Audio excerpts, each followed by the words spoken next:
Io non sono particolarmente sorpreso, non sono sorpreso soprattutto dalle risposte che hanno dato gli onorevoli leghisti, che sono in linea esattamente con le risposte che danno sempre, come Fontana, in Lombardia, che quando accadono fatti, diciamo così, non particolarmente, diciamo così, chiari, o comunque emergono elementi, insomma, oggettivamente disdicevoli nel comportamento di questi rappresentanti politici, si va subito a dire io non so, io non c'ero, è colpa di un altro, le omissioni, eccetera. Si fa, insomma, una difesa, secondo me, non onorevole, insomma, no? Si cerca sempre di scaricare il barile. Io penso che persone adulte e mature, che hanno anche responsabilità politiche di un certo livello, non possono essere così ingenue. Poi la ragione per cui l'hanno fatto non la capisco, non la so.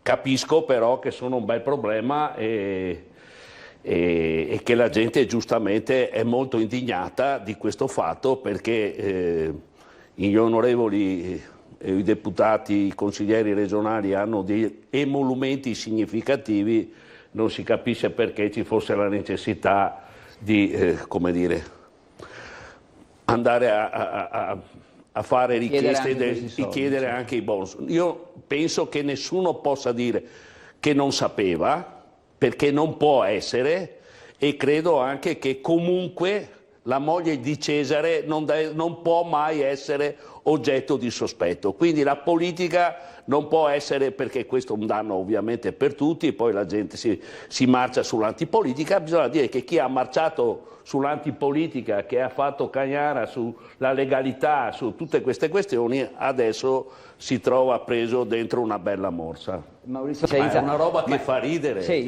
uno fa beneficenza la fa con i soldi suoi, certo. Già questo dice della pochezza del personaggio, cioè mi pare del tutto evidente che non si fa la beneficenza con i soldi degli altri, ma stiamo scherzando? Qua stiamo parlando del vicepresidente della giunta regionale del Veneto, di un presidente di commissione e di un emergente della Lega, cioè stiamo parlando di 3 politici importanti del partito che governa la regione, che ha in mano l'amministrazione di questa regione, e queste 3 persone, adesso io non so la ragione, adesso io credo che discutere se il bonus ci stava o non ci stava mi pare su questa discussione assolutamente fuori luogo, perché qua il fatto è che 3 esponenti importanti della Lega, e magari qualcun altro di altri partiti, per carità, ma intanto 3 esponenti importanti della Lega, del partito che governa questa regione, hanno dato risposte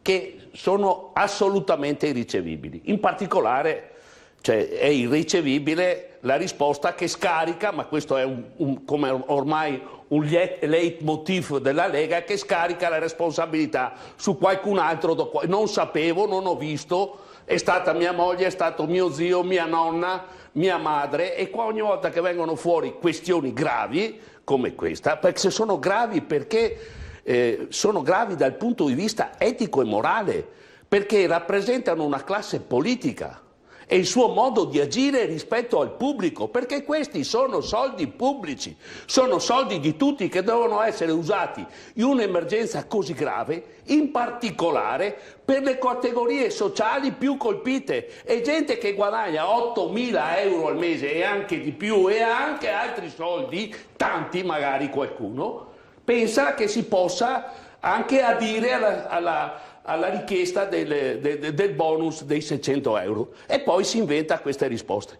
Io credo che questo sia il punto politico, tutto il resto non conta nulla. Certo. Questa è credo, una significativa indicazione di qual è lo spessore morale ed etico del ceto politico che governa questa regione. Pietro, credo. C'è un tentativo di sminuire la cosa, no? Di dire ma è sbagliata la legge, ma alla fine...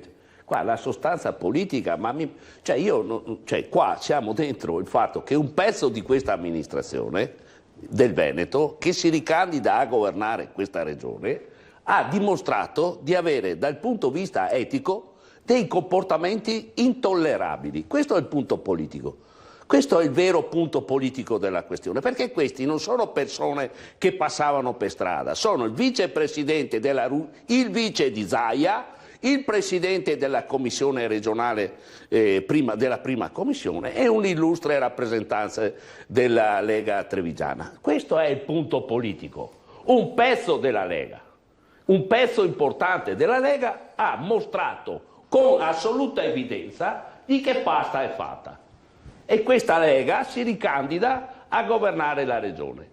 Questa cosa è evidentemente un fatto che va discusso e messo sicuramente all'ordine del giorno della discussione politica in questa regione. Quello che è successo altrove lo vedremo.